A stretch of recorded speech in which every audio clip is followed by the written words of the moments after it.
Buenas, ya me dejaron pasar. Que también los compañeros de la Llegra compartiendo los enlaces y generando un poco de expectativa. No sé si conseguiremos lo contrario y que marchará la gente, espero que no. Bueno, muchas gracias por estar aquí conmigo hoy, desde mi cuarto, estas cosas del anuncio del coronavirus. Quiero en primer lugar darles gracias al espacio La Llegra, que siempre me pareció una iniciativa muy prestosa, muy bien trabajada. Desde el principio, cuando hicieron aquel crowdfunding para ponerse en marcha, quise apoyarlo porque sinceramente parecía una iniciativa muy bien planteada y el tiempo demostró que ya sí, ¿no? Que vienen trabajando muy bien, generando un espacio con repercusión y con muchas actividades. Y bueno, la verdad que llevábamos tiempo y Jan y yo hablando de esta charla de 6 semanas, desde que presentará la tesis precisamente sobre esta cuestión a finales de enero. Y teníamos 10 fechas en mente, pero al final foi alargándose la cosa y metiósenos por medio esta situación que todos conocéis y, bueno, pues te quitamos desde casa. Pero, bueno, la vida sigue igualmente y hay que continuar haciendo todo lo que podamos. Ya sabéis que estamos entamando desde Formientu todos los días una actividad de 7 de la tarde que os convido a conocer desde el Facebook de Formientu. Y otra mucha gente está haciendo un montón de cosas alrededor de la cultura asturiana, de la lengua asturiana, de muchas iniciativas también sociales. Y creo que es importante en este momento daros seguimiento y aprovechar el tiempo, ya que nos toca estar en casa y que no queda otra, pues hacer esto. Tengo el número aquí molestando. Vamos a hablar hoy de la situación de la Asturias en el franquismo, con unas pocas frases y unas pocas cuestiones, creo que muchas veces poco investigáis, y creo que, bueno, es verdad que es una cuestión que daba mucho, y además, yo, una tesis que tengo aquí, por cierto, después de 5 años, apetece enseñarla y introducirla un poco, con este staff que está en 1989, en lugar de 2019, como ya. Y un tema en el que cuanto más afondes, más te das cuenta de que daba para una montonera de tesis doctorales y para trabajos de todo tipo. Entre otras cosas, porque son 40 años de periodo histórico, que son muchísimo, y el franquismo, aunque muchas veces queramos verlo como un espacio o nos lo presenten como un momento de alguna manera único, tiene fases distintas y no es lo mismo el franquismo de la posguerra más recién a la guerra que el más cercano a la muerte de Franco, que el medio. Bueno, pues hay distintos momentos donde las cosas cambien y también cambien las situaciones alrededor de las lingües.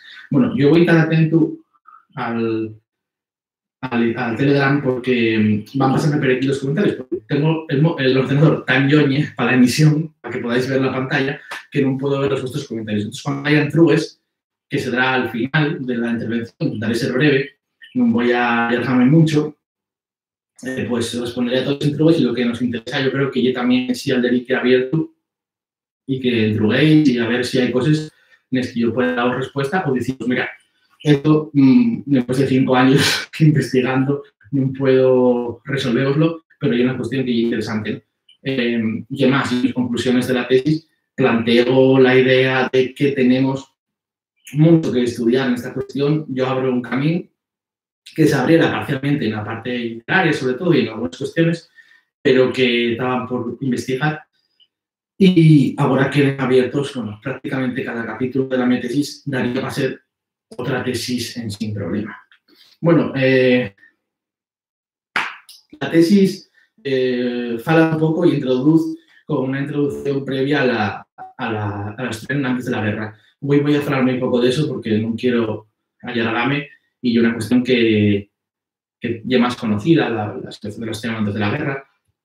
Después vamos a hablar sobre la ideología franquista, sobre las lingües, lo que es muy interesante porque muchas veces cuando hablamos de política lingüística pensamos que la política lingüística solo puede hacerse en favor, pero también hay políticas lingüísticas construidas específicamente para destruir. Y eso ya era una de las cuestiones que fichó el franquismo de distintas maneras según el territorio, como veremos después. Después hablaré un poco de la aplicación de la represión lingüística en Asturias, que es también una cuestión interesante, poco estudiada, cómo se reprimió la lengua asturiana aquí, de qué manera, ya que, bueno, las circunstancias son muy distintas a las que había en otros territorios con lengua propia dentro del Estado español. Después, hago un repaso cronológico a la situación en los años 40 y 50, los años 60 y los años 70, que son momentos muy extremados y en especial para la situación de la lengua asturiana, son momentos en los que vemos situaciones muy diferentes, ¿no? Bien, vamos a hablar un poco de lo que estaba pasando en Asturias antes de la guerra. Los primeros momentos del siglo XX, al siglo XIX también, son momentos interesantes y de muchas iniciativas. Podemos decir que el asturiano, de alguna manera, está en par del resto de las lenguas del Estado. Una de las cuestiones, bueno, hay de ellos ejemplos que nos falen de cómo, de alguna manera, estamos al mismo nivel en todos los sentidos, ¿no? Una de ellas es que, por ejemplo, la primera novela que se publica en asturiano, que además es la única literatura europea, y estoy por decir que más, pero bueno, de momento vamos a dejarlo en europea, que tiene una primera novelista que yo no mujer, Enriqueta González Rubín, El viaje del tío Pacho el sordo Oviedo, que se publica años en antes de la primera novela en gallego y años en antes de la primera novela en euskera. Y esto falarnos de una habilidad importante. Y es verdad que el problema que tenemos es que las muchas iniciativas que van surgiendo a lo largo de estos años queden de alguna manera diluidas en el tiempo, desaparecen. Por ejemplo, esta novela desaparece y no vuelve a toparse completa hasta el año 2008.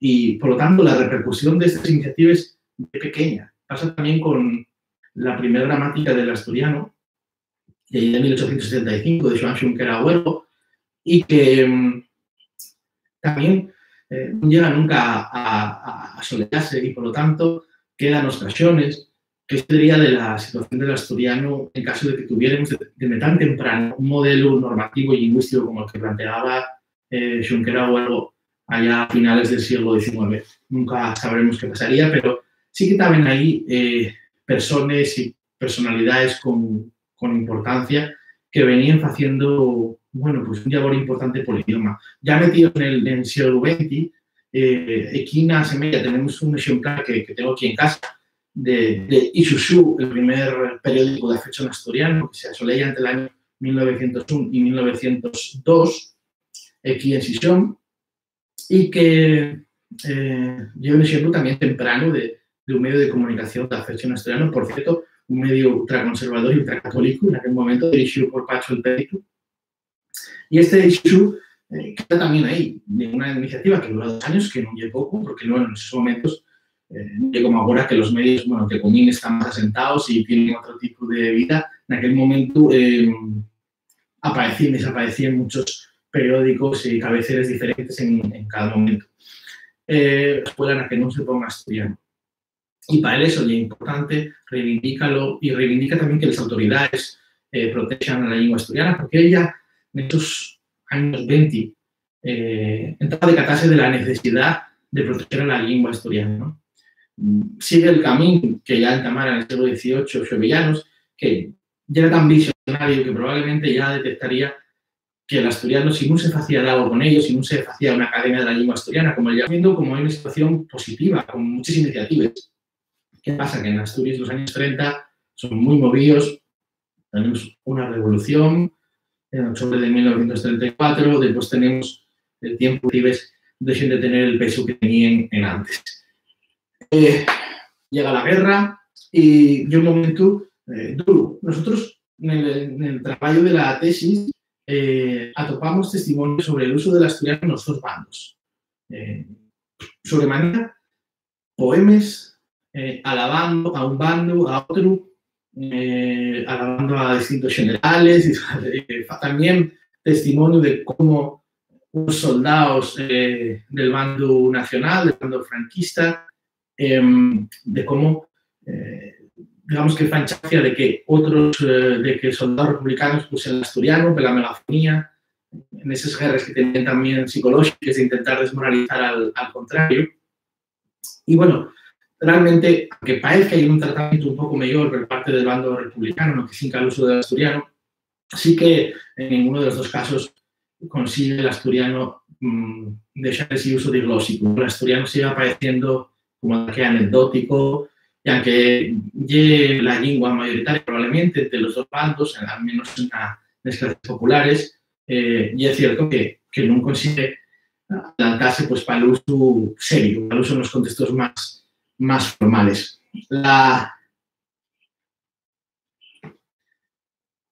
El franquismo, desde el primer momento, deja bien claras las ideas y las ideologías sobre las lenguas no castellanas, digamos, ¿no? En el primer discurso que da Franco en Radio Burgos, en el año 37, ya dice muy claro que quiere una sola España, con una sola lengua, una sola cultura, la española, y refiere en todo momento a esa necesidad de uniformizar el Estado, de convertirlo en un Estado con una sola lengua. Y eso queda muy claro desde el principio. sí que así hay de ellos sectores en el franquismo, que tampoco ya es monolítico, que sí que tienen una defensa de los idiomas propios, ¿no? Hay que tener en cuenta que había sectores del regionalismo catalán que se sumaron al golpe de Estado franquista, o gente que se sumó en el carlismo en determinados lugares, y que en los primeros momentos sí que hicieron intentos por el uso del euskera, del catalán, del gallego, pero y es cierto que esos usos enseguida se corten y que tienen poco desarrollo. Pero bueno, el bando franquista llega a lanzar octavilles en catalán, en euskera, y llega a tener un mínimo uso del idioma en los primeros momentos. Pero eso enseguida queda evaporado, y muchas de esas personas que apoyan al franquismo desde sectores conservadores, pero digamos respetuosos con o inclusive a favor, ¿no?, de la defensa de las culturas y de las lenguas propias de cada territorio, pues viven una decepción grande con lo que esperaban, ¿no? Ellos esperaban quizás otra cosa del régimen que podía salir de ese golpe de Estado y de esa guerra. La ideología franquista empieza a estallarse enseguida en normativas. El franquismo, paso tras paso, crea legislación. A partir del año 39 empiezan a aparecer ya distintos reglamentos, órdenes ministeriales, donde se prohíbe pues, el uso de unas películas, el uso a la hora de registrar una empresa, el uso inclusive de los nombres propios de personas, queden excluidos determinados nombres de vírgenes locales y demás, Vázquez o de manera catalanes, Montserrat o otros nombres vascos que también hacen referencia a vírgenes que son populares, que podría ser equivalente al nombre de Covadonga en Asturias, y ese tipo de nombres permítense, pero el resto de nombres no se permiten, y además hay cuando inclusive hay sectores franquistas que utilicen o el catalán o el euskera, por ejemplo, son muy contrarios a utilizar el modelo normativizado del idioma, ¿vale? En el caso catalán, consideren que Pompeu Fabra es un separatista y que el modelo lingüístico de Pompeu Fabra hay que refugarlo frente a modelos, digamos, de ortografía castellanizante. Y lo mismo en el caso vasco, con el modelo lingüístico heredado de Sabino Arana en ese momento, y que también refuguen desde sectores, digamos, más positivos con los idiomas propios, y que el franquismo tenga que enfrentarse directamente a esas ideas. En Asturias esto no va a pasar, ¿no? Por eso, y otro de los capítulos que tratamos una tesis, en Asturias, ¿cómo se pone en marcha la revolución lingüística? Como no hay organizaciones, entidades o personas que hagan una defensa de los derechos lingüísticos en Asturias, no hay represión. Sí que la hay. La cuestión es que aquí va a plantearse de otra manera. Va a plantearse, pues, desde otro punto de vista y con otras técnicas. Pero existe una política lingüística en Asturias también más o menos organizada, de alguna manera influenciada también por todas esas normativas, ¿no? Sí, es verdad que no se piensa en las normas contra las lenguas propias para Asturias. No creo que cuando yo xisle contra el uso de las lenguas propias, no creo que estén pensando en el caso de Asturias. Precisamente porque aquí viene una amenaza en el uso del asturiano, ¿no? No había sectores nacionalistas o independentistas que pudieran de alguna manera emplear el asturiano con otras intenciones, o que tuvieran el asturiano una herramienta de ese tipo. Pero el ambiente general que se crea en el Estado español hace que no se favorezca precisamente el uso de ninguna lengua, independientemente del tipo de uso que se haga de ella. Pero en los ámbitos formales, en los ámbitos oficiales, el asturiano, como el resto de las lenguas, está, bueno, pues en circunstancias muy negativas, ¿no? No tiene acceso a esos ámbitos formales. Pero ¿cómo hacen en Asturias para, bueno, reprimir el uso lingüístico? Bueno, pues ahí tenemos que ir a las escuelas.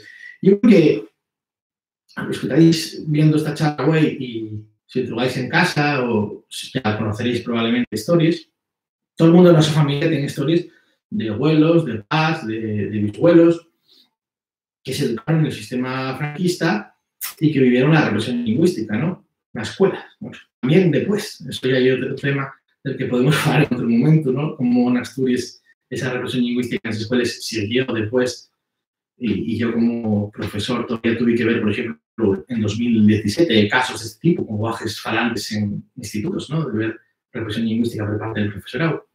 Pero bueno, evidentemente hoy en día, por suerte, son casos minoritarios y de gente pues un poco para allá, digamos, ¿no? Pero por lo general, una idea de apoyas es políticas y muy poca gente fa ese tipo de acciones en un instituto, ¿no?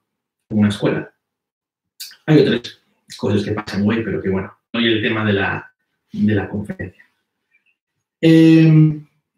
¿Cómo se fa en esas escuelas? Bueno, decíamos, si preguntamos en casa a los abuelos, si sabemos historias, todo el mundo conoce historias de los cibiellazos que recibían por hablar asturiano, de cómo tenían que copiar 1000 veces, no se dice y, se dice es, o frases de ese tipo, cómo les hacían bullying a los alumnos. Todo eso parecía muy interesante y había solamente un trabajo publicado de los asturianes. Va a perdonarme el autor ahora que no recuerdo el nombre, pero bueno, da por supuesto citar una tesis que recogía unos cuantos casos. Y yo quise afondar en esa cuestión y parece una de las cuestiones más urgentes en las que hay que afondar. Si hay aquí estudiantes de filología, de lingüística, creo que una de las cuestiones en las que podrían afondar nuestros trabajos de fin de grado, los trabajos de fin de máster, etcétera, ya en este de recoger testimonios de la represión lingüística en las escuelas de Asturias. Porque tenemos a gente muy mayor que la vivió con mucha intensidad y que pueden contarnos muchas historias que dan se recoger. Y todo el mundo conoce historias, todo el mundo cuenta, conoce, memoria, pero muy pocas están recogidas. Yo recogí unos cuantos incluidos en un capítulo del que intenté hacer una 20, 25 historias más o menos de todos los periodos del franquismo, desde los años 40, 50 hasta finales de los 60, principios de los 70. Y no cambia mucho eso. O sea, siguen produciendo situaciones tanto en el ámbito rural como en el ámbito urbano. Y es verdad que no todos los maestros y todos los profesores ejercían esa represión lingüística. Había maestros y profesores que no lo hacían. Pero mayoritariamente sí que recogíamos cómo se producían los casos pues, de reprimir el uso de una palabra concreta hasta llegar a dejar abajes sin escolarizar por no ser quien adaptarse al uso del castellano. Son los testimonios que recogemos. Realmente, la escuela en Asturias es el principal elemento de castellanización y de represión lingüística. En las escuelas del profesorado formase a los profesores, a los maestros que van a ir a las escuelas en unas ideas muy concretas, contrarias a la diversidad lingüística, la necesidad de que los niños abandonen esos usos lingüísticos que se consideren incorrectos.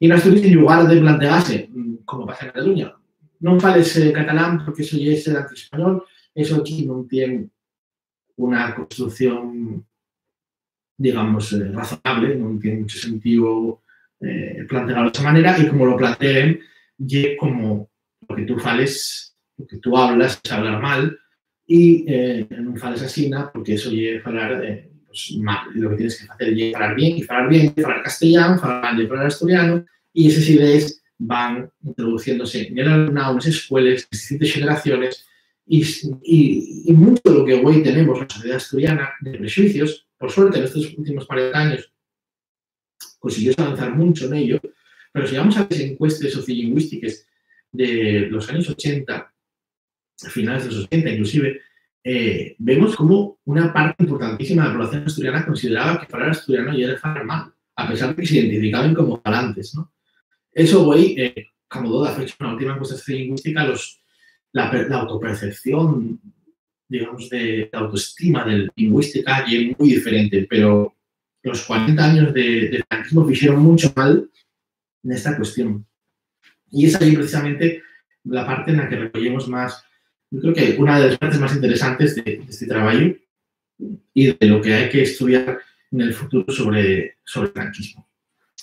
Bien, en los años 40 y 50, ya voy a meterme un poco en la cuestión cronológica, hay una Asturias, pues Asturias está completamente destrozada, ¿no? Venimos de una guerra durísima, con bombardeos durísimos. La semilla que estáis viendo y el edificio donde Aguaño tiene la sede el Real Instituto de Estudios Asturianos, que va a tener mucha importancia en esta dómina, como veremos ahora, y está destrozado. Bueno, conocéis todas las imágenes de la Catedral de Oviedo, de Xixón, de cómo los espacios más emblemáticos de nuestras ciudades y de nuestros concellos acaben destrozados. Y en el ámbito cultural, la Universidad de Oviedo también, después de carecer la quema del año 34, de la revolución, los planes del franquismo para la cultura en Asturias son otros extremados y pasan por crear una nueva entidad que controle y dirija el estudio de las cuestiones culturales propias de Asturias. Esto falla en muchos territorios a través del CSIC, que crea institutos culturales en distintos lugares del Estado, o recupera otros previos a la guerra y digamos que los ampara dentro del su marco y empieza a dirigirlos desde el franquismo.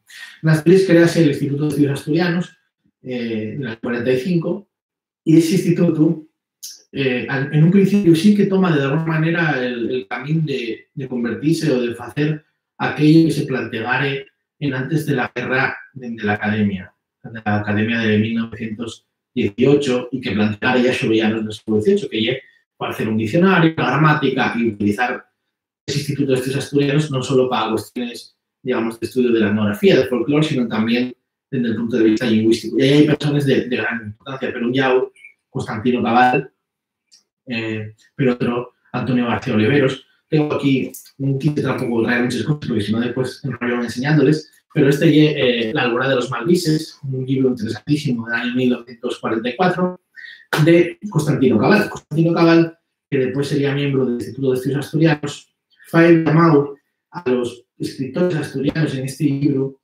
que digamos de lo mayor que tenemos del franquismo en cuanto a la calidad literaria, pero también en cuanto al su discurso, ¿no?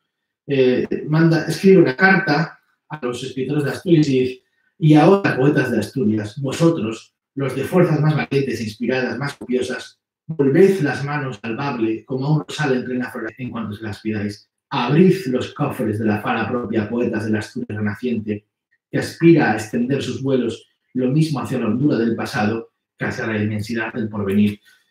Él anima a los escritores a utilizar el asturiano, a seguir creando literatura en asturiano y cuando entra en el Instituto de Estudios Asturianos, ya es coherente con ese discurso y desde la acción que se encarga precisamente de la cuestión lingüística, empieza a entamar actividades muy interesantes. El Día del Bable, por ejemplo, el Día de la Poesía Bable, perdón, donde celebren pues, homenaje a autores, lectura de poemas, algo asemejado a lo que podría ser Aguaño o la Semana de las Letras Asturianas.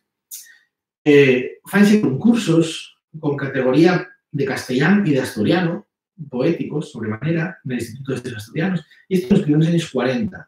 Y además hay otra cosa llamativa. Dentro de los actos del Instituto de Estudios Asturianos, de la Universidad de Oviedo, en estos años 40, siempre aparece el asturiano de alguna manera.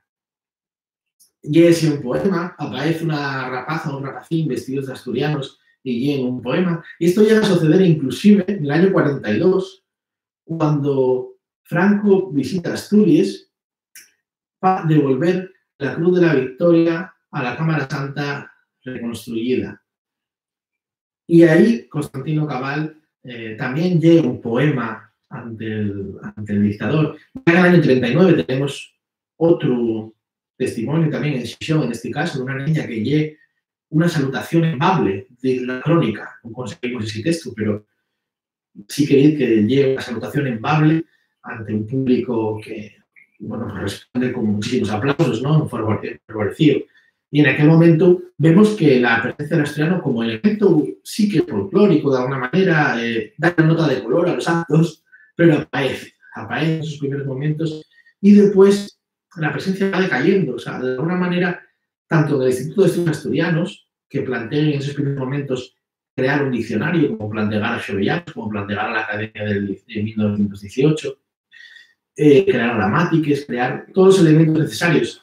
Y siguiendo el discurso de Cabal, de ese volver las manos al bable, Antonio García Oliveros, que también era miembro del Instituto de Estudios Asturianos, escritor asturiano y un gran bibliógrafo, y gracias a él vernos muchísimos textos de autores en asturiano de otros domines, luego ahí está en la Biblioteca de Asturias. Este Antonio García Oliveros, Ago, crea el Diccionario Bable de la Rima, que lo publica después el Instituto de Estudios Asturianos. Y es una herramienta interesantísima, porque no es un diccionario de consulta, digamos, dialectal. No es un diccionario que busque tampoco traducir textos en asturiano al castellano para entenderlos. No, es un diccionario de uso para y una herramienta creada precisamente para que esos poetas de Asturias volvieran las manos al bable, como pedía en ese momento 2 o 3 años en antes Constantino Cabal. Y, por lo tanto, hay un movimiento ahí interesante en esos primeros años 40 de gente alrededor del Instituto de Estudios Asturianos que trabaja por el idioma de una forma, para el momento, muy interesante y avanzada, que después iba a ir cayendo en los años 50, donde inclusive ya el Instituto de Estudios Asturianos llega a prohibir explícitamente el uso del asturiano en un concurso de relatos, donde se especifica que solo se podrá usar el asturiano. Son además relatos de motivo o de tipo asturiano, que llamen de tradiciones y buscando que reflexionan tradiciones de Asturias. Y ese concurso de cuentos especifican esos nombres que solo podrá usarse el asturiano en el caso de los diálogos de personajes populares, ¿no? Por lo tanto, afítase ahí a un uso de fecha de aquí, vemos a Constantino Cabal que aparece arrodeado con un círculo encarnado. Esta es la crónica del milenario, donde aparece también el poema de Cabal, del que os falaban antes. Aquí tenemos la Constitución de la Idea, donde también se leyeron textos en asturiano. Y esos 2 libros de los que os falaba, La Alborada de los Más Mises, y aquí tenemos a Constantino Cabal, ya de más viejo, en sus últimos años de vida, tanto interés por ser una herramienta de construcción. Los años 60 son un tiempo de crisis, ¿no? Venimos de un momento más o menos positivo, antes de la guerra, después de esos años de guerra, donde evidentemente todas las iniciativas queden paradas, hasta los años 40, donde hay 10 personas trabajando en el Instituto de Estudios Asturianos con interés. Y pasa un que pasa en los años 60, hasta gente de viejo, los aires son muy distintos. Asturias cambia muchísimo en los años 60. Llega con las nuevas industrias, la población crece de manera exponencial y eso supone que también hay un elemento castellanizador, ¿no? Entren muchas personas que vienen de zonas castellanofalantes del Estado o también de otras zonas, pero que al final en su día a día aquí van a acabar utilizando castellano. Y hay territorios donde se integran, digamos, y se diluyen lingüísticamente, pues a lo mejor más en les Cuenques, en Xixón, de menor medida, pero otras zonas como la comarca de Avilés produce tal llegada de gente castellano-falante que la proporción es mayor que la de los propios pobladores de ese territorio y asturiano-falantes. Y por lo tanto, hay territorios donde la castellanización ya es intensa. Además, los medios de comunicación intensifíquense en esos años, aparecen revistas, más periódicos, también la llegada de la televisión, que llega a Asturias ya entrados los años 60, y sobremanera la generalización de la escuela. Y en estos años, cuando el franquismo toma la decisión, también de alguna manera condicionados por esa intención de tener la reconocimiento internacional, pues la ONU interpone de exigencias y, entre otras, llega la generalización de las escuelas, construyense la mayoría de los institutos que hoy tenemos en Asturias tengan una mayor asistencia a la escuela, más años de escolarización, y eso también genera una mayor castellanización, así como las situaciones, digamos, la castellanización de gente que viene de las clases populares a la universidad y al sistema educativo, y otra, positiva en este caso, que mucha gente que llega, por ejemplo, a la Facultad de Filosofía y Letras en aquel momento y que estudia filología, va a interesarse por el estudio de las variantes locales y van a aparecer ahí muchos estudios y muchas monografías dialectales fechas por los propios falantes, ¿no? Que llegan a la universidad, tienen acceso a esos estudios y fan como trabajos de fin de carrera, como trabajos de doctorado, fan pues, monografías dialectales de los concellos, de los pueblos, y ahí aparecen trabajos interesantísimos que son aportaciones interesantes y muy positivas para la lengua asturiana. Por embargo, en la sociedad hay pues, una continua y un desgaste lingüístico. En la literatura tenemos un momento malísimo, un momento, los años 60, todos los estudios de la literatura coinciden en hablar del momento en el que toca suelo el asturiano como lengua literaria. También asociada con muchas otras cuestiones del ámbito cultural, inclusive y el peor momento de la sidra, por hablar de una cuestión cultural que hoy nos parece tan afitada a la sociedad. En aquel momento, la entrada de otro tipo de bebidas, les modes que hay en aquel momento de lo que se considera moderno y de lo que no, pues muy influenciadas por una televisión que busca también dar un aire de modernidad al Estado, ¿no? De buscar, bueno, pues con la llegada también del turismo y de las nuevas corrientes, digamos que el asturiano queda relegado y llega un momento, los años 60. Y hay muchas polémicas. En ese momento, mucha gente consciente de la situación del idioma, hay quien fala de enterrarlo y hay quien fala de recuperarlo, ¿no? Aquí tenemos una de las polémicas que hay en este momento, esta de la Nueva España del año 65, y vemos cómo hay dos posturas de fecha enfrentadas, ¿no? Defendamos nuestro dialecto vernáculo frente a otra carta de otro billete que dice enterremos el cadáver del bable. Y esta idea de enterrar el cadáver del bable y estas polémicas llevarnos a ver pues que algunas personas agarren conciencia gracias a ello y de paso va generándose una cierta conciencia que a finales de los 60 generará determinados movimientos que veremos más adelante. Lo que no podemos negar es que en los años 60 hay elementos para hablar de que el asturiano sigue siendo una lengua mayoritaria y popular entre la sociedad e inclusive tiene elementos que se ponen de moda en Asturias usando la asturiana, ¿no? Y el caso, por ejemplo, de las aventuras de Pinón y Telva, o sea, primero de Pinón y Telva y después de Pinín, que Pinón y Sobrín. Estos son personajes del dibujante Alfonso y que no solo generen productos culturales, sino que también se adientren en el ámbito comercial y conviértense en figuras que se utilicen en el ámbito de la publicidad, y estos personajes pues anuncian numerosos productos y ya tener todo tipo de elementos, digamos, que acceden al mercado. En los años 60 hay otro personaje muy interesante, del que también se conoce muy poco, que es Alfredo Villa y Villa. Alfredo Villa y Villa es una persona muy culta, estudioso de las lingües, también estudioso del esperanto, un esperantista destacado en Asturias y defensor del asturiano. Tiene dos discursos hasta ahora que conocemos. El primero aparece en la Antología del Bable, y el primer discurso que conocemos de defensa del idioma escrito en asturiano, además, en los años 60. Y también tenemos este otro que, bueno, aportáramos más tiempo en nuestro trabajo y que también incluye la tesis, el Bable, Fala Melguera, el habla de la asturianidad, en el que falla una defensa encendida de que el asturiano es un elemento a potenciar como elemento turístico, para Alfredo Villa y Villa conocerlo más y difundirlo más porque ya es muy, muy interesante. A finales de los años 60 ya esta situación y estas polémicas generan que haya 10 figuras que dicen hay que hacer la que tenemos que defender el asturiano porque vemos que esto va en un mal camino. Y los amigos del Bable son una entidad que aparece en el año 69. Aquí tenemos a las figuras principales, que son José León del Estal y Lorenzo Novomia. José León del Estal, para que lo conozcamos, y era un periodista, publicista, que vivía en Madrid y era asturiano, vivía en Asturias y Madrid, pero sobre todo en Madrid.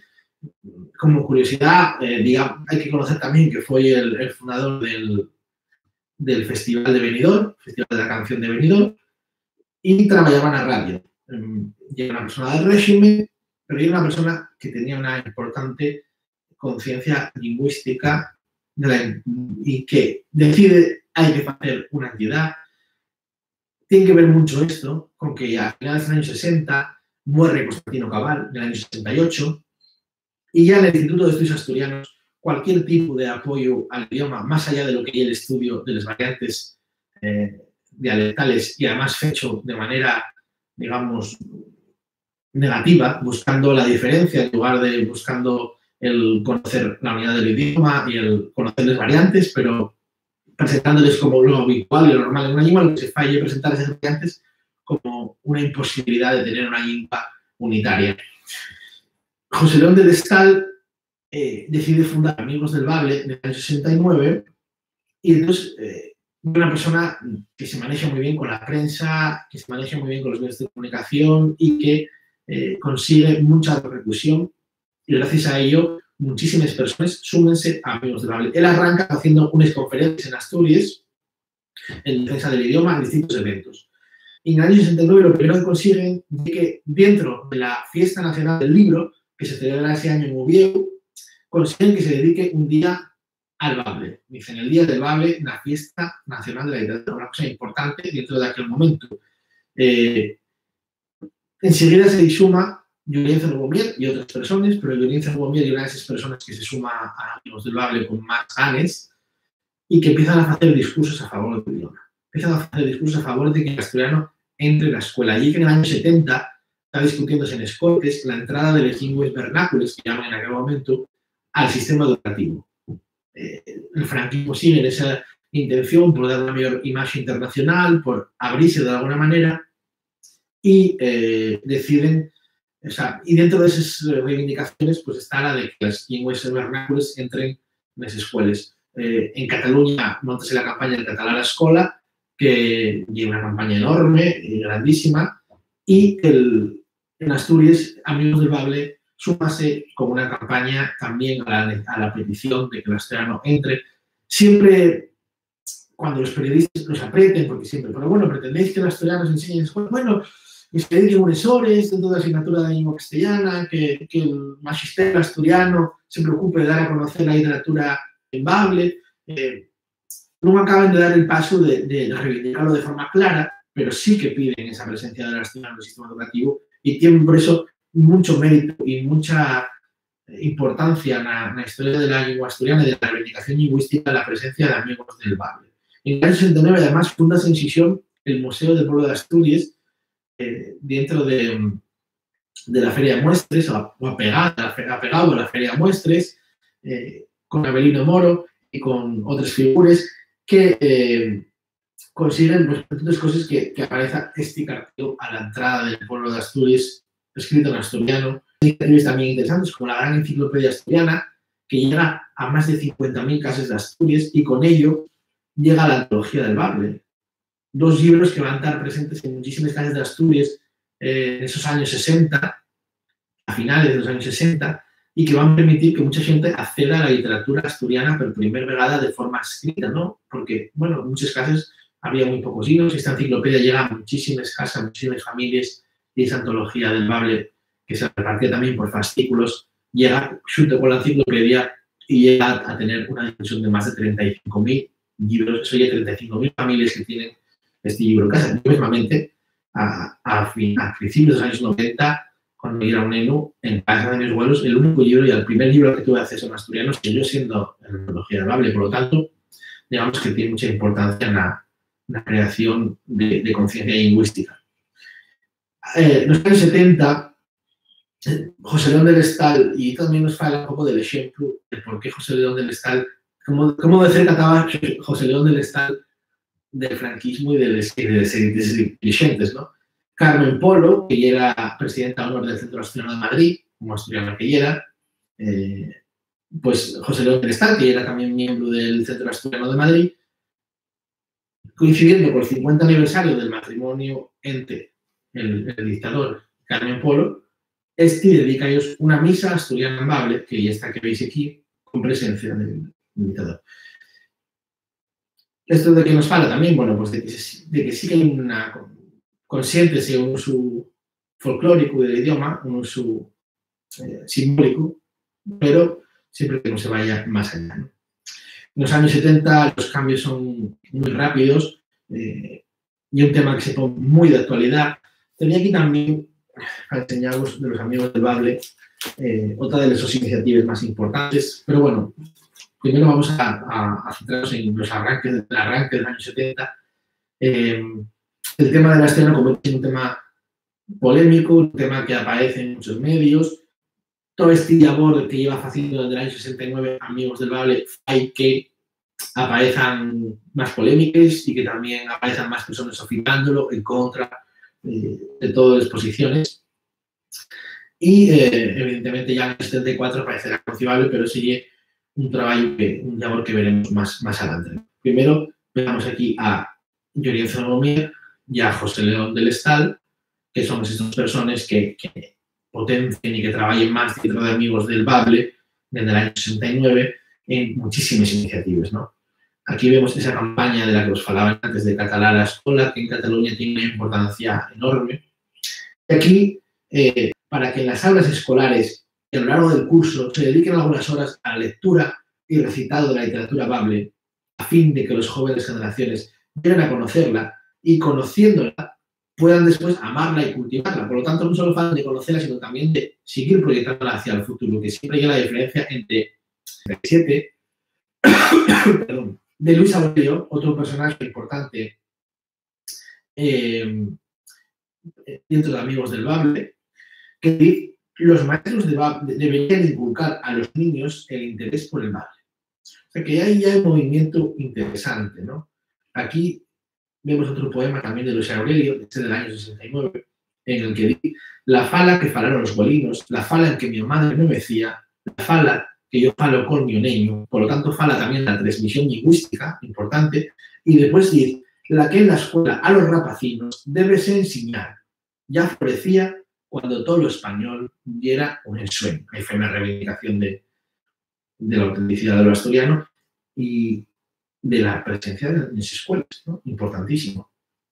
Amigos del Bable fae cosas muy novedosas en aquel momento. Una de ellas es la concesión de los trofeos del premio Xana del Bable que entreguen a personalidades, a figuras y a personas y entidades que apoyen la lengua asturiana de distintas maneras.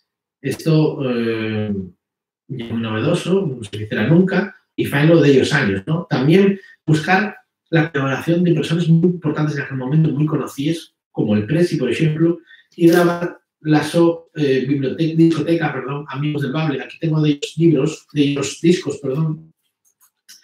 uno de ellos de Mencho Álvarez de Valle, la abuela de la reina, que en aquel momento ya era una periodista muy conocida, Arsenio Díaz, una montonera de figuras importantes del momento, que leen poemas y reciten poemas en asturiano, que canten canciones, villancicos, una colección que llega a tener hasta 12 discos y que yo muy novedoso también, porque siempre que se falaba de promover el asturiano, de hacer actividades, siempre se pensaba en la literatura, en los libros, y Amigos del Bable da un paso más allá y fae esta colección que tenemos aquí detrás de discos con monólogos, con poemas, con música, con distintos conjecturas de textos recitados.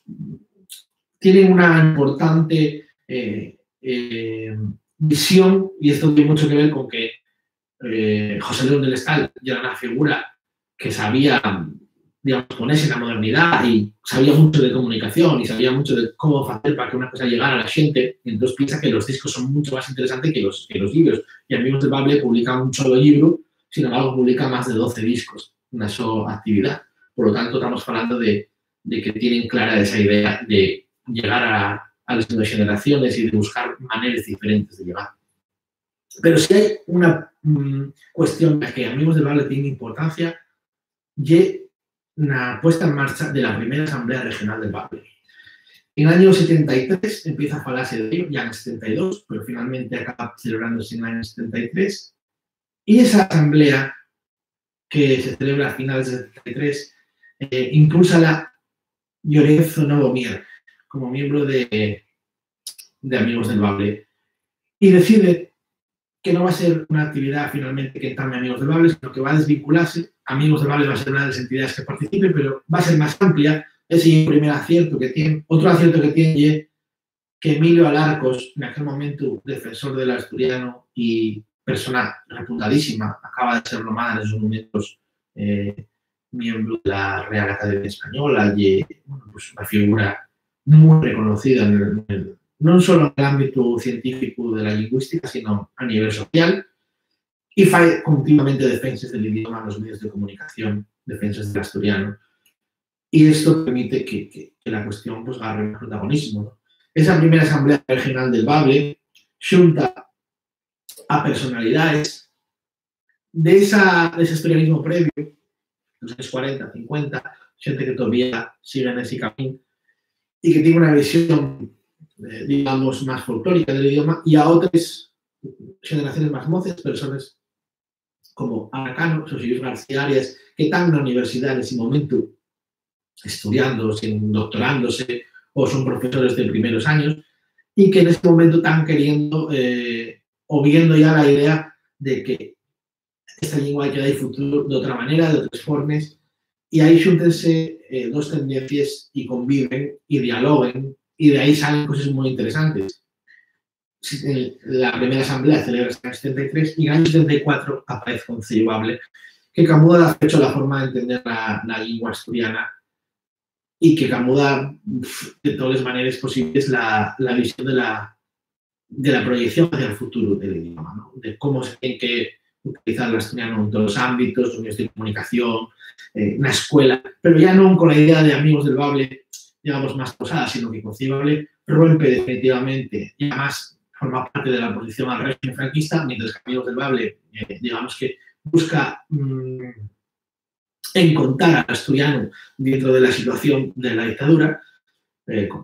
Concello Bable, evidentemente, hay una formación que tiene otra visión completamente distinta y que forma ya parte de otro tiempo histórico. También por eso no nos metemos mucho en el estudio dentro de la tesis, porque además es un periodo mucho más estudiado. Y yo creo que lo que yo os puedo contar y también para dar más importancia a esa presencia de Amigos del Bable, a esas personas que, estando dentro de la órbita del franquismo, hicieron cosas importantes dentro de los años tan difíciles de la dictadura, donde pues, el régimen fascista de Franco tenía tan claro la idea de desanexar de fecho todas las identidades y las culturas propias de cada territorio a imponer el castellano en todos esos territorios de manera monolítica. Y por lo tanto, creo que hay una etapa que tenemos que seguir conociendo, que tenemos que seguir estudiando y que todavía nos puede dar muchas sorpresas y que todavía nos puede, bueno, apurrir pues, ideas nuevas sobre qué investigar, ¿no? Pero yo creo que hay campos importantes y que, bueno, yo espero a lo largo del año poder hacer esta publicación, si las cosas van migrando un poco con este andazio y podemos salir de casa y estas cosas, pues espero que podamos ver publicada esta tesis en los próximos meses y que también pues, otros investigadores apurran más datos de lo que fue este periodo del franquismo, en el que en Asturias el asturiano careció de situaciones pues, bastante complicadas, pero también pues, generó figuras de interés, ¿no? Como Constantino Cabal, Antonio García Oliveros, más tarde Alfredo Villavilla o José León del Estal, y también otras figuras como las que vinieron después del surgimiento, unos años del tardofranquismo y ya de la transición, donde también la situación del asturiano fue tomando paso de paso, aunque hubo cosas, y entre otras, pues, la postura del Instituto de Estudios Asturianos, que no solo no mejoraron con la llegada a la democracia, sino que a partir de la puesta en marcha del régimen del 78 todavía empeoren las posturas sobre el asturiano y de algunas figuras que vimos aquí, como la de Emilio Alarcos, que en un primer momento, hasta mediados de los años 80, apoyen el asturiano y apoyen la normalización y la normativización del idioma, después échense atrás por otras cuestiones que nada tenían que ver con las lingüísticas y científicas y creen otra asociación que nada tiene que ver con la primera, que se llamó Amigos de los Bables, que buscaba precisamente meter la sociedad asturiana y caltener les idees negatives que el franquismo y que la escuela introducieran pues las familias, ¿no? Convirtiendo en muchos casos a las propias familias en las que ejercían la represión lingüística dentro del IAR. Y esto pues también nos tiene que hacer reflexionar sobre cuando vemos comentarios, cuando vemos a personas que, sobre todo desde más edad, ¿no? Que son los que carecieron más de esta situación, cuando vemos a las personas que tienen esos comentarios, a veces en redes o en otros lugares contrarios a la estudiantes, tenemos que pensar en cómo hacer la didáctica, cómo hacer pedagogía con ellos para dar la vuelta a esas ideas que metieron, que es muy difícil, pero no siempre a lo mejor buscar ese enfrentamiento directo o el ir contra ellos como si fueran simples represores lingüísticos, cuando lo que muchas veces son víctimas de esa represión lingüística que reproducen esos discursos. Bueno, estoy en la represión que se sale del periodo que me prestaba a hacer, porque yo me parece interesante. Y ahora, si tenéis a bien, facedme alguna entruga, yo también tendré a bien responderos. Voy a ver si, como estoy un poco ciego con los focos, a ver si puedo ver lo que me ponen por aquí. A ver. Dícenme que estuvo bien, que hubo de ellos cortes. Bueno, espero que los cortes no me impidieran esta emisión. Vale, vamos allá con las preguntas. ¿Cuál es la situación más heavy de represión lingüística que viste en el diseño del asturiano? ¿Puede ser personal o de terceras personas? Hay situaciones muy llamativas, pues de palos, civillazo puro, esas son las que más llaman la atención, de castigos, la de mandar para casa a una niña porque no consigue hablar castellano. A mí esa parece increíble, ¿no? Porque quitáis el acceso al sistema educativo a una niña pequeña porque no consigue hablar castellano, parece muy llamativo. Y después otros casos que no conté, pero que me parece muy interesante, de represión de la ciudadanía hacia la administración. Hay dos casos recogidos de cartas al periódico de una ciudadana, un ciudadano en este caso indignadísimo, porque trajo a un amigo suyo de Valladolid a la playa de Sisión y vino un guardia a reñirlos, con razón, decía él, porque no debían llevar la ropa afalladiza, debían ir más destapados de lo que debían, a reñir, o sea, y esa carta protestaba porque el guardia faló en asturiano a aquel amigo suyo de Valladolid y bueno, qué vergüenza, qué mal uso del idioma hacíamos en Sisión y tuvo que traducir al amigo de Valladolid porque aquel policía, aquel guardia urbano, faló en asturiano. Y hay dos cartas de ese tipo, tal recogidas también la tesis, llamaron la atención porque falen mucho de cómo se reproducían esos discursos y hasta tal punto de que ciudadanos reprimían lingüísticamente de alguna manera o protestaban por ese uso del asturiano por parte de la autoridad. ¿Cómo irgüen los contrarios del franquismo esa dicotomía que por una parte dice que el asturiano hay una manera de hablar castellano acabando todo el mundo y al tiempo dicen que es un invento? Bueno, yo creo que esos discursos van apareciendo más al final del franquismo. Hay un discurso muy interesante de un miembro del Instituto de Estudios Asturianos en el año de Melón, se apellida ese Melón, ese señor, en el año 77, me parece que publica en un libro la recopilación de los cuentos de Pepín Quevedo, si no me equivoco. En el entamo, fue el discurso más agresivo que fue el Instituto de Estudios Asturianos, fue un discurso más agresivo que en el año 45. O sea, hay una cosa de locos. Y empieza a lanzar una serie de argumentos radicales en contra de la existencia del idioma, de la unidad, de la pervivencia, etc. Llegando a decir, esto es una locura, eso es como si queremos que cuando venga un jefe de Estado que se falara en asturiano, que se hiciera una lectura en asturiano delante de él. Y llama mucho la atención porque 30 años antes, miembros del Instituto de Estudios Asturianos, ante la llegada del jefe del Estado, en aquel momento el dictador Franco, precisamente no favorable a las lenguas del castellano, llegaron textos en asturiano delante de él. Y 30 años más tarde, los otras personas al frente del Instituto de Estudios Asturianos o formando parte de los equipos directivos decían que aquello era una locura. Entonces, vemos una regresión, una situación de empeoramiento de la posición hacia el asturiano, ¿no? Entonces, bueno, yo creo que después este tipo de comentarios de esto acabado en no sé qué, bueno, aparecen, pero de forma más tardía, yo creo. El futuro del idioma asturiano ya quizá es hacer de la asturiana una lengua transversal, sabiendo llegar a toda la xente sin ideoloxías. Non é unha pregunta que entiendo que non tiene mucho que ver con el tema, o sí, pero que voy a responder también. Yo creo que sí, por supuesto. O tenemos claro que la lengua asturiana tiene que ser transversal, y siempre lo digo, igual que doy aquí hoy una charla en la Yegra, mañana iría a hablar del asturiano pues en la FADE, por hablar de dos ámbitos muy extremados, ¿no? Porque creo que tenemos que, independientemente de las diferencias que tengamos en otras cuestiones, la cuestión lingüística tiene que ser un elemento transversal. Y eso, nosotros, por ejemplo, la gente de Iniciativa por l'Asturiano, desde el principio que empecemos a trabajar, teníamos claro, que de alguna manera había que ir en ese sentido, ¿no?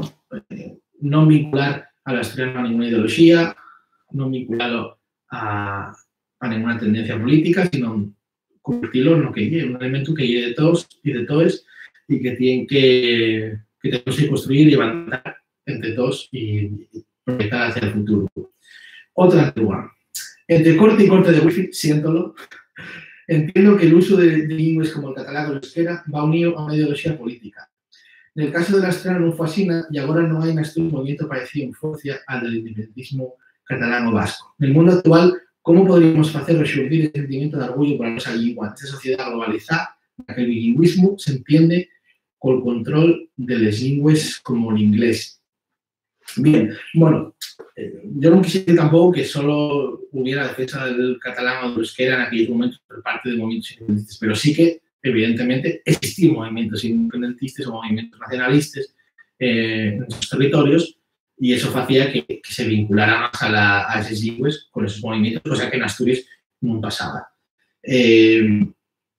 Yo creo que en Asturias, como hacemos que el asturiano tenga futuro, yo he trabajado en mostrar una imagen amable del idioma, una imagen transversal, lo que decíamos antes, ¿no? Que no pertenece a ningún colectivo concreto, que no pertenece a ninguna ideología concreta y falar a la gente y ir rompiendo con esos prejuicios que seguimos teniendo, que sigue teniendo mucha parte de la sociedad, ¿no? Pues la de los bables, ese típico argumento que pueden aparecer. Yo siempre hago un ejercicio con los míos alumnos de lengua asturiana, sobre todo en bachillerato, uno de los primeros días, ya que como solo tenemos una hora a la semana de clase, es muy complicado hacer cosas, una de las cosas que hacemos, y el año siempre yo doy un taco de calendarios en asturiano a cada uno y digo, la primera semana que tenemos así, digo, repartid estos calendarios en casa, entre amigos, entre gente que conocáis,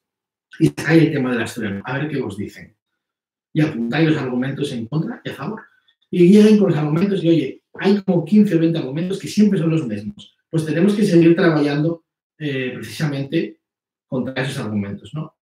El de las variedades, que ya es imposible que sea esto una lengua única porque tiene muchas variedades. Todas las lenguas tienen variedades. Hay que crear más argumentarios, hay que trabajar más y tenemos que estar muy formados para responder a esas cuestiones, no de forma agresiva. Y además tenemos que ser la parte ilustrada de esta cuestión, la parte cabal, ¿no? Cuando vamos a hablar con alguien que nos está diciendo argumentos, a veces son ridículos y entiendo que uno enciéndese porque a veces hay que estar haciendo continuamente pedagogía, pero ese y el labor de quien quiera defender un idioma y convencer a las personas una a una.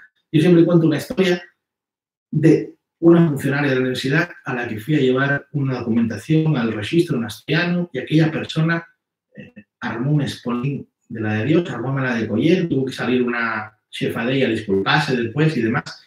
Y bueno, aquello quedó allí y años más tarde volví a aquella oficina, ya no me acordaba de la historia y aquella mujer me preguntó, hombre, tú y yo tuvimos un problema, ¿verdad?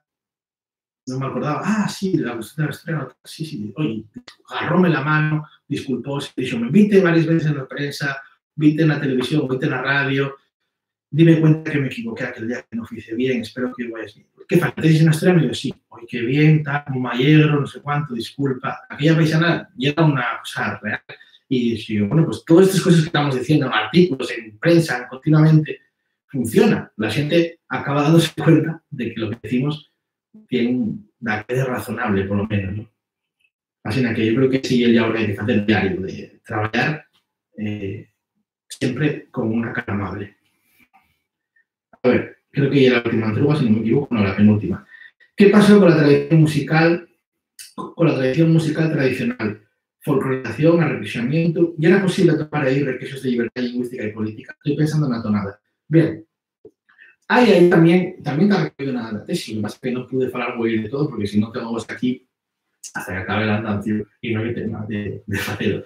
Pero sí que recuerdo la cuestión musical, porque es muy importante, y la verdad es que hay un ámbito en el que sí que hubo mucho espacio para la presencia del idioma. La tonada, la asturianada, la música tradicional, en los años 40, 50, sigue teniendo en Asturias mucha importancia, y el teatro también. El teatro costumista sigue funcionando, la Diputación de Uvieu patrocínalo y parece interesante. De esto puede hablar algún día de estos Sergio Huelga, que habló otro día de Pinón y Croa, y era interesante que hablara más esta cuestión. Yo toco una tesis y mucho de lo que falo y por referencia de él, y precisamente y un ámbito de la música, del teatro, que sí que permite un espacio para la lengua asturiana. Y es verdad que muchas canciones, muchas lletres castellanices en ese tiempo, pero también es verdad que después hay figuras que trabajan en el camino contrario, ¿no? Por ejemplo, Llorenzo Novomier, una de las personas que ya tratemos, trabaja en esa recuperación lingüística también en el ámbito de la música tradicional y de la tonada. Son elementos, todos ellos importantísimos, y que tenemos que reivindicar porque permiten mantener ese filo de la lengua asturiana y de la creación cultural en lengua asturiana en un momento complicadísimo. Y hay figuras clave, ¿no? Como el Presi, Juanín de Mieres, cada uno de estos distintos ámbitos que tienen un papel importante en estos años del franquismo. La sexta. Sabes las relaciones antes a guerra entre el padre Galo e Pin de Pría? Sabemos si durante el franquismo hubo relaciones entre esos autores y defensores de la lengua de Leonavia en el resto de Asturias. Sabemos pocas cosas del padre Galo todavía, sabemos muchas, pero tenemos que saber más, porque el padre Galo es una figura interesantísima que tenemos que trabajar más. Yo tengo feito un trabajo con Javier Cubero, en el que recuperamos algunas de sus palabras alrededor de la cuestión lingüística, y teño para mí que é posible atopar máis cousas, que hai que seguir, buscando na prensa, buscando en moitos sitios, e que aparecerán máis cosas del padre Galo da cuestión del discurso lingüístico, aparte da cuestión literaria, e que é moi importante e interesante porque é unha persona avanzada al tempo, ¿no? En el tempo suyo. Bien, si non hai máis entrugues, creo que no mandáis más. Con esto en 2 remataríamos. Son las 10 casi. Creo que tenéis que cenar, supongo, y esas cosas. Creo que, aprovechar para volver a dar las gracias a la Yegra, porque fue mucha ilusión participar con vosotros en Kiwi y más abrir este ciclo. Creo que de Shuru que convoquen 9 charlas muy interesantes, más que la mía de Shuru, y estaré muy soñante para veis. Y nada, quedáis convidados a mi casa cuando queráis otra vez, porque estos días yo creo que lo que estamos también viendo de cómo surge la solidaridad de la gente, cómo surge entre los vecinos, unas reacciones que antes pues no pasaban de un saludo en el portal, con suerte, y ahora cada noche, yo mismamente aquí a las 8, tócame hacer un poco de DJ, porque soy el que tengo el medio aquí audiovisual y de altavoces y demás, y los vecinos están siendo encantadores, y la verdad que es un momento importante de las 8 de la tarde, de salir, aparte de por el homenaje, ¿no? A los médicos, a los trabajadores que están también en tiendas, en supermercados y en tantos sitios, llevándose la vida por nos, para que podamos seguir comiendo, podamos seguir los camioneros trayendo la comida a la gente. También hay un momento de ánimo, ¿no? De verlos, de risas, y bueno, yo creo que aprovecho para deciros que también a través de las redes sociales, pues todas las personas que estéis en casa, pues podéis hablar conmigo cuando queráis, y si estáis animados porque de verdad creo que estamos a salir fortalecidos como sociedad, y con más solidaridad entre todos, porque estamos demostrando que en los momentos malos sabemos juntarnos y sabemos apoyarnos unos a otros. Bueno, muchas gracias, de verdad, por tantos comentarios, por tantas personas que aquí creo que o veo muy mal o hay bastantes personas viéndolo, así que gracias y nada, hasta la próxima y por supuesto, de nuevo, gracias a la llegada. Hasta luego.